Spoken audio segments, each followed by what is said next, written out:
Now I want to turn now to the issue of internet freedom and some of the work that state's been doing to help activists around the world circumvent the firewalls that authoritarian governments have been putting up. Now, some of the critiques of this activity have been saying, well, it's an enormous cost to truly free the internet, that the tools that are being developed can never be 100% safe for activists. I'm wondering what your response is to those sorts of critiques. Sure. So first I would say that the development of these tools is while sure it helps activists, but more importantly it helps everyday citizens. You know, there are 7 billion people on planet Earth. We want to be able to help as many of those citizens be able to exercise their universal rights as possible. So this is not narrow cast at political activists, but rather is focused as broadly as possible. Secondly, in terms of whether it will ever be 100% effective, it won't. There are very few programs that are 100% effective 100% of the time, especially when you get to some of the kinds of cat and mouse games which we end up in with countries like Iran. And so I think, and then thirdly and lastly, as to the size of the problem and our relatively small investment within it, you know, $70 million juxtaposed with a problem where literally billions of people live with a censored internet, I would say that that relatively small amount of money has made a fairly substantial impact. So I think in this case, a little bit of money can go a long way. Now, some of the countries where state has been working in the area of internet freedom, like Vietnam or Bahrain, are more commonly regarded or associated with being US partners.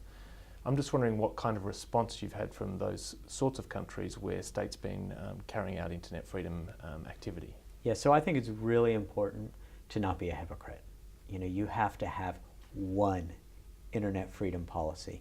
You can't have one internet freedom policy for Saudi Arabia and a different one for Iran. If these programs are going to have any integrity, then our internet freedom agenda has to apply evenly across all 194 countries that aren't the United States. And what that oftentimes means is that there are long-standing partners of the United States who have bad internet freedom agendas.